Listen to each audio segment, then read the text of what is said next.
Movements don't happen in a day. Revolution does not happen in a day. But as long as we are heard and we are continuing to be seen, I feel like we will prevail.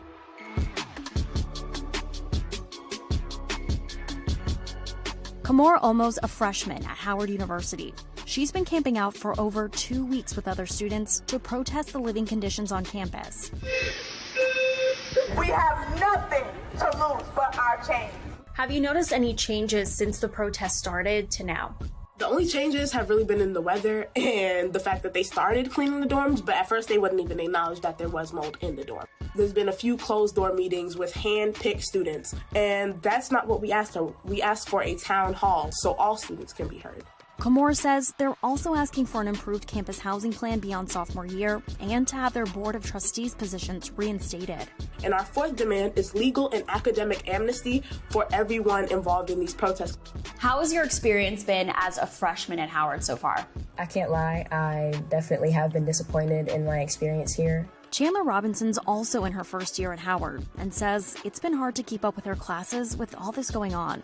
Students are still being exposed to mold. They're being taken to the hospital, coughing up blood, just really sick. We also didn't have Wi-Fi for 5 to 6 weeks. Howard is an HBCU with this legacy of excellence. Do you see this issue ever being redeemable? I am currently a proud student, not because I'm proud of the situations happening on campus, but because I'm proud of my peers. I'm proud of us being the first in so many years to stand up. Kamor says during a recent protest, campus police had an altercation with students inside the Blackburn Center they've been occupying. I had someone's arm around my neck like this, and then my Blackburn family pulling me to the inside like this. So I was basically being choked as I was being pulled by campus police. We reached out to both the police department and Howard University to comment directly on this, but haven't heard back. In a statement released from the school in October, officials said, quote, "As a university, we are devoted to providing quality living conditions for students in Howard residence halls. And the results of our inquiries affirm that the issues are not widespread and the vast majority of our students are living comfortably in their rooms." Not everyone feels even comfortable speaking out on the issues. The intimidation, retaliation, gaslighting, and everything else we have faced for speaking up, the whole student body has watched that, and it has affected them. What's making you fight for this cause?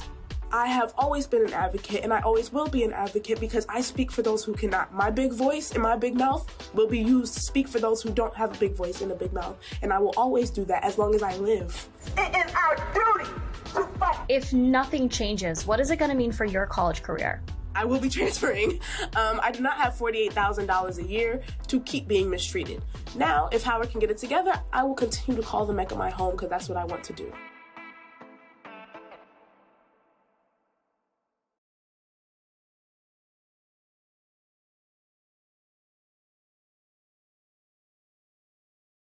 Thanks for watching our YouTube channel. Follow today's top stories and breaking news by downloading the NBC News app.